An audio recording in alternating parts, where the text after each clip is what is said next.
abandon all hope, ye who enter here.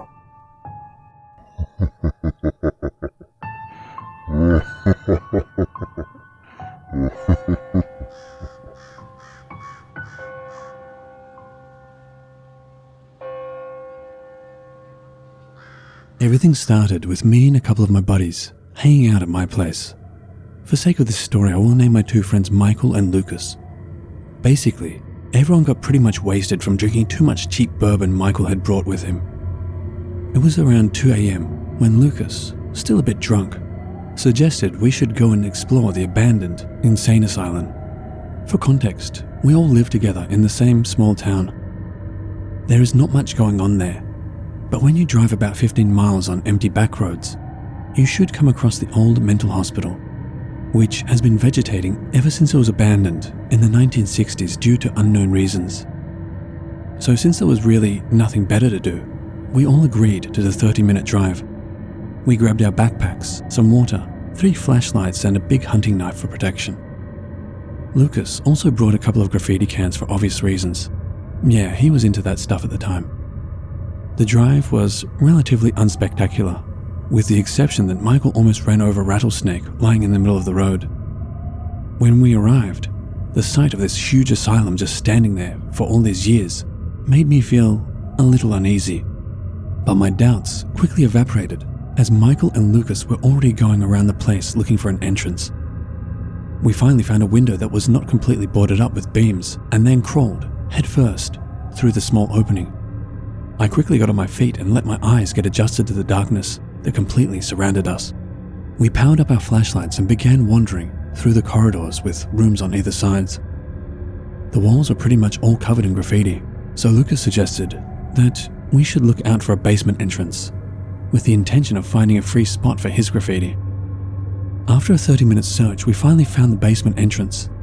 The stairs were rusty and creaked with every step.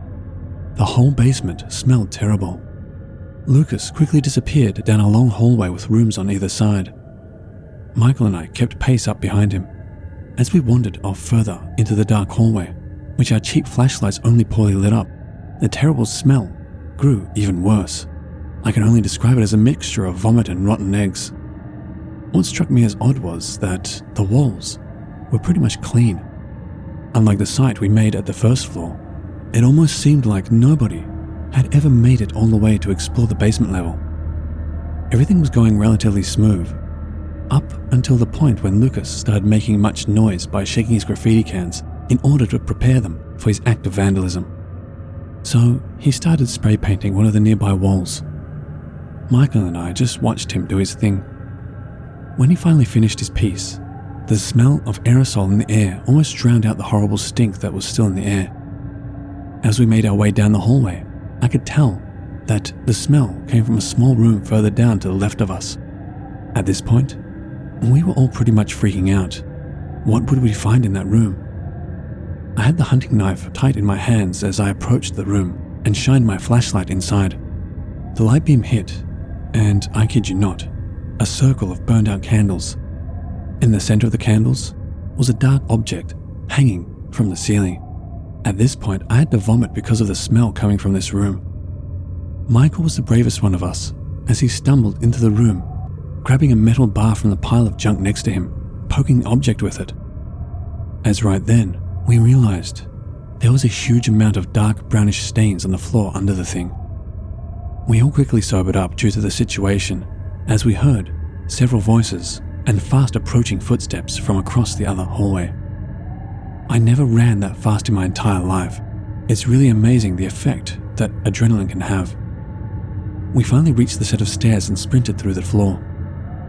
As we finally reached the window we'd entered from, Michael also vomited onto the floor. Lucas then realized that he had left his backpack full of his stuff in the basement, as he had not enough time to pick it up. We sprinted out front and got into my car and hightailed it out of there. As far as I know, we only have suggestions of what we saw in the basement. Maybe there was some kind of ritual taking place there, or we had just stumbled across a murder scene. We haven't told anybody this story. In fact, Lucas told me that he had not had a good night's sleep since that day knowing that he left his wallet in his backpack there, keeping all his personal information, including his home address.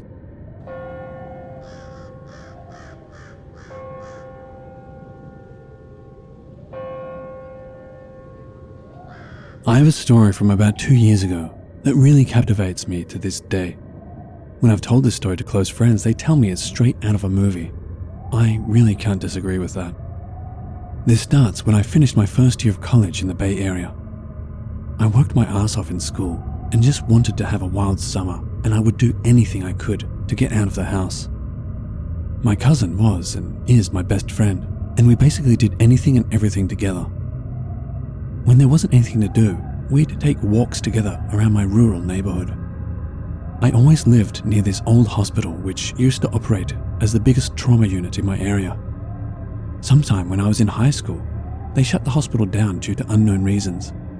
It basically just sat there rotting for a few years before we found it. One day my cousin and I were drinking a cold one, taking one of our routine walks, and ventured away from the usual route through this peaceful, random field. We stumbled across this huge parking lot after making it out of the field, but it didn't hit me that this was the old hospital's parking lot we found. We made our way through the lot until we saw this massively grand building standing outside of the lot. The deteriorated banner said emergency room, and this is when we knew we'd struck gold and stumbled across a back route to this abandoned hospital. We knew of this place, but we had never been here. We hadn't heard any weird, outlandish urban legends, nor had anyone we knew been here before us. We pushed forward and checked the perimeter. To our surprise, the first door we walked up to had a rock jammed in between the door frame so we could waltz in. This is when we realized this could potentially be a bad idea if we got caught, and we could suffer some consequences. We agreed we would be quiet and respectful and make it a quick trip. This is where things take a turn, or a few turns. We entered the building, and it was the most deafening quiet I've ever heard. The sound of the door closing behind us sounded like a literal bombing. Once the echo stopped from the door, it dawned on us that this place was really creepy. We walked slowly, but the floor was covered in glass, which made even the smallest steps sound like Bigfoot lumbering around a library. We find a patient room, which still has a bed inside.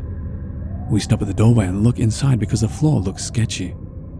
Out of nowhere, from around the corner, we hear the faintest, slow, drawn-out whistling. I've never in my life stopped what I was doing so suddenly. I just stare, wide-eyed at my cousin, because even a whisper sounds like yelling in this place. We both have our feet planted to the ground, because if we move those too, we will make ourselves known. At this point, we both assumed there could potentially be a squatter or guard of some sort. My cousin hand gestures to me that we have to leave, and we can't just stand here because the whistling was obviously not going to stop at that point. We turn towards the opposite side of the corner that the whistling is at and are tiptoeing out to a perfect science. Then the whistling stops. We freeze. Then we hear the glass crunching from around the corner. We start running. Once we get to the door we came from, we realize we didn't put a rock in the doorframe when we came in, and the door is completely stuck.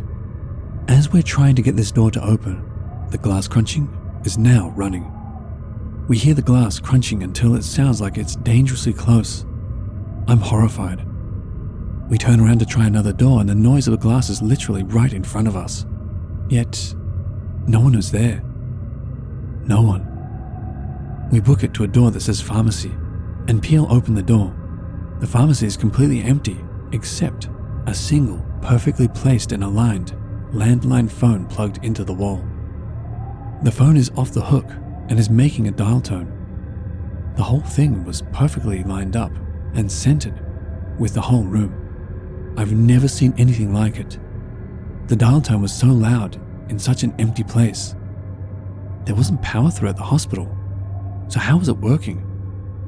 I was in shock. We left and never went back. I had heard of some other kids going up there at night. They told me they heard the whistling and thought someone was lurking in the shadows the whole time. It's a freaky world out there.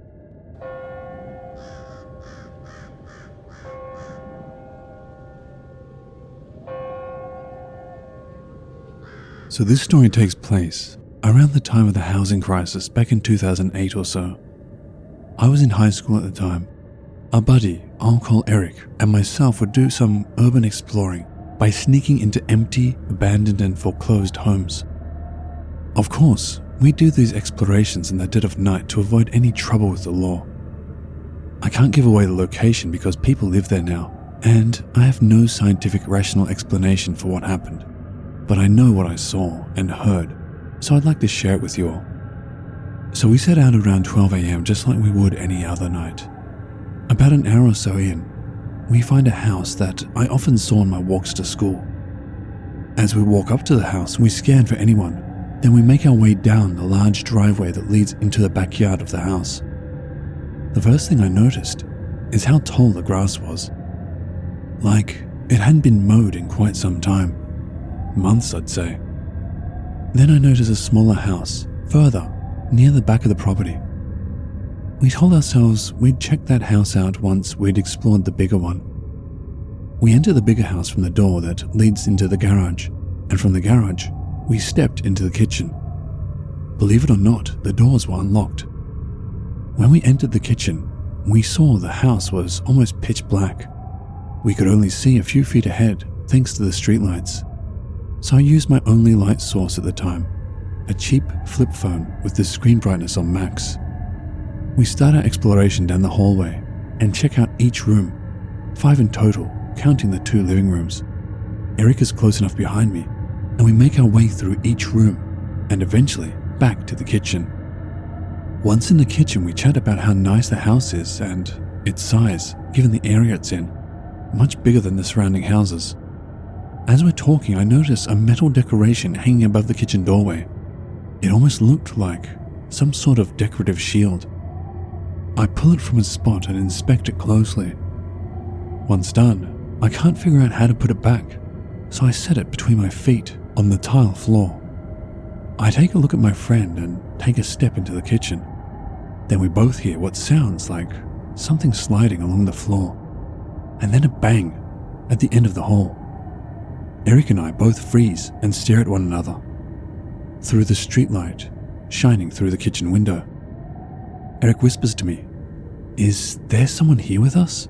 Did someone follow us in?" I honestly didn't know, but after a minute or two we decide to walk down the hall and see what the noise was. As my phone light creeps the end of the wall, we see the shield I had just pulled down. We were both relieved, and I thought, well, maybe I kicked it when I stepped and I didn't notice. I picked it up, and this time I figure out how it needs to be attached to its original position. Once again, I look at Eric and take a step towards him, and I hear a few clangs on the floor, and that familiar sliding sound across the floor and the bang against the wall.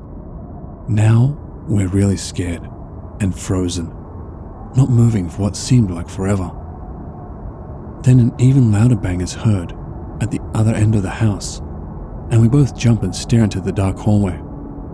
Then again, bang, and then quiet. Then 3 rapid bangs. Someone was thrashing around in the very last room in the house, and we didn't know what the hell to do. Determined not to let this person scare us, we ran towards that last room and confronted this asshole. When we get there, nothing, no one. The room was empty, but how? Who? We were sure it was coming from this room. There's no way whoever it was slipped by us. The room had a sliding glass door leading into the backyard, but it was locked from the inside. Then, before we can gather our thoughts and ask each other what was happening, bang, bang, bang. This time from the kitchen. Scared out of my mind, we both agree it's time to leave. We make our way through the back door in the room and finally to the street, all while checking over our shoulders to ensure no one was going to come running out of the house behind us.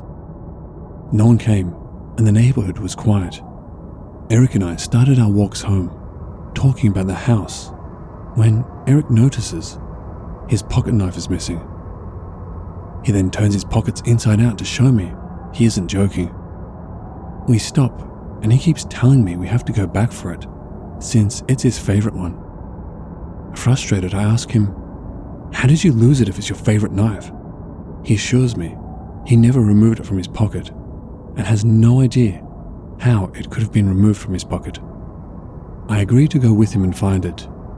We make it halfway up the street when Eric tells me his back feels like it's on fire. I can see it's really bothering him because the expression of pain on his face. He asks me to lift his shirt and look at what could be causing the burning sensation. I lift his shirt and quickly notice 3 very large scratches starting from his right shoulder blade, going all the way down to his left hip, then from his left hip across to his right hip. I tell him this, and he immediately says the house is haunted, but he still wants to go get the knife. I'm so scared, but I'm not going to let him go alone. So we make our way back into the house and immediately hear that banging noise. But we made a pact with each other that we would not run no matter what happened. We began our search for the knife, looking high and low all while hearing banging, and now things are being thrown across the room. Of course, I'm scared shitless. I want to leave, but we haven't found the knife yet. We do one pass through the entire house and end up in the kitchen. In the kitchen, there is an entrance to the second living room that you can see from the backyard. In that room, there's one piece of furniture, a hutch. Now, we had already checked this room since it's near our point of entrance and found nothing, but we decided one more pass through the room would not hurt. I made my way into the dark room and let my light lead me to the hutch. And there it is. On the hutch, we found the knife, but for sure we checked this room and the hutch. He didn't hesitate for a moment. He grabbed the knife, and we both hightailed it out of there, through the garage and back onto the street. This is far from the end of the story, but to summarize, this house is messed up. The rest of the story includes shadow figures leaping from the bushes, dozens of light bulbs shattering at once, and a knife jammed deep into the front door of the home. Thanks for listening.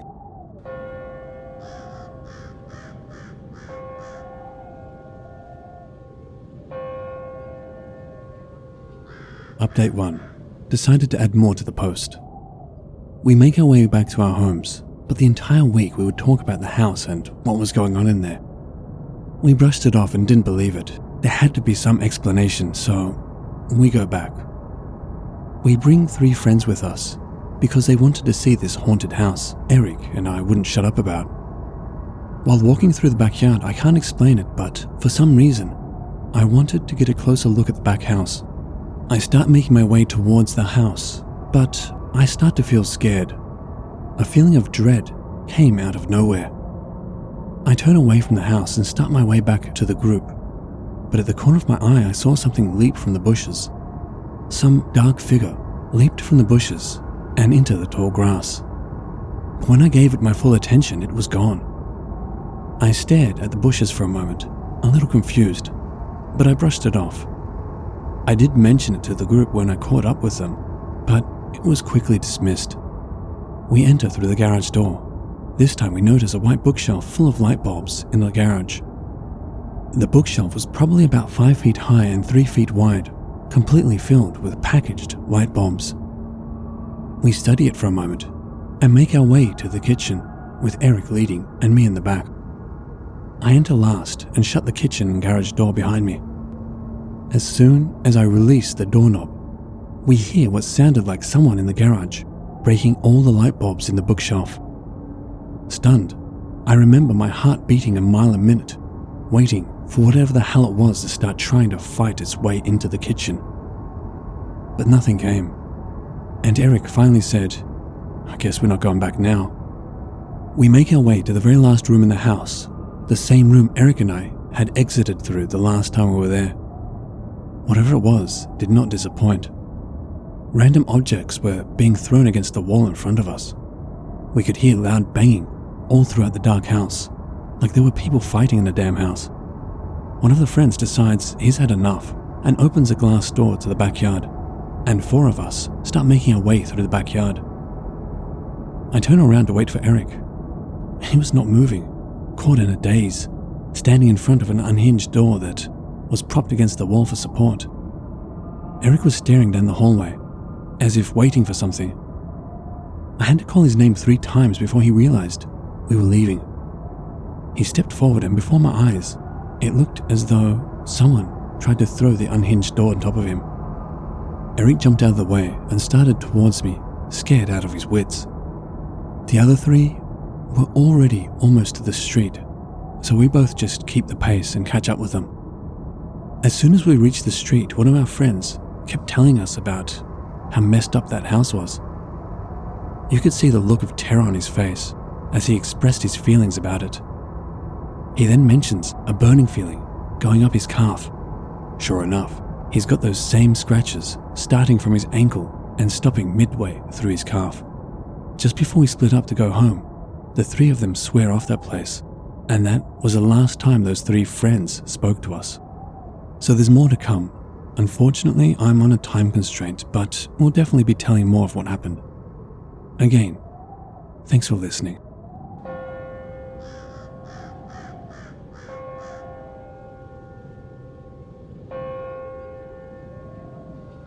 Update, final. We ended up going back to the house a few times after that, but nothing absolutely memorable happened. We heard the knocks and the bangs and whatnot. It wasn't until we took Eric's older brother, Derek, that it got crazy.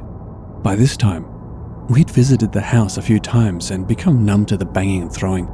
We found it more amusing than anything, like, check this place out, it's haunted. This time, it got more aggressive. After touring the house and seeing Derek freak out, we decided to have a chat in the kitchen. I was standing in front of the windowing, leaning against the windowsill. Eric was to my right, leaning against the wall, and Derek was standing across from me, in front of the doorway that leads into the second living room that I mentioned earlier. We talk about how scary the house is and all that. Derek turned around to check out the living room behind him. We mentioned to him that that's the hutch we found Eric's knife on after running around the whole house searching for it. As he turns to face me, Derek fell into the room almost like something pushed or dragged him from behind. I remember looking at his face and seeing a look of terror as he tried to grab on for dear life to the doorway. But the push or pull was too strong and he fell on his ass into the room, but immediately jumped up and ran over to me. He grabbed me by my shirt and started screaming at me, "Yo, what the hell is your problem? Why did you push me?" I just kept telling him that I didn't push him, and Eric jumped between us and confirmed what I was saying. "He didn't push you, you fell in." Derek explains that someone or something pushed him in. After that, he obviously wanted to leave, so we all agreed, but before we leave, Eric and I both told Derek to check his pockets to see if anything was missing. Of course, his pocket knife is missing. But it's okay, we found the last one, we'll find this one, right? We searched the whole house. Nothing, as expected. Now it's time to check the hutch. First pass, nothing. Second pass, nothing. Third, nothing. Okay, now this knife is really gone. Derek wants one more pass through the house. We agree. We make it to the far room with no luck. We started making our way back to the kitchen with me leading. As I'm coming up to the kitchen, my cell phone light starts to reflect off something shining in front of the door that led me into the front yard. It was the knife, jammed deep into the door. There was no way that the knife could have been jammed into the door without any of us hearing it. Derek takes his knife and we leave. I never went back after that. And of all the bullshit that went down in that house, that was a not welcome sign we took seriously. And that's it. That's everything I can remember. Eric moved not long after that, and I moved away at the end of 2009. Haven't seen the house since, except when I tell the story to friends. I'll pull up the house on Google Images. I visit Eric from time to time and we always talk about what happened there. Thanks again for listening and being open and understanding.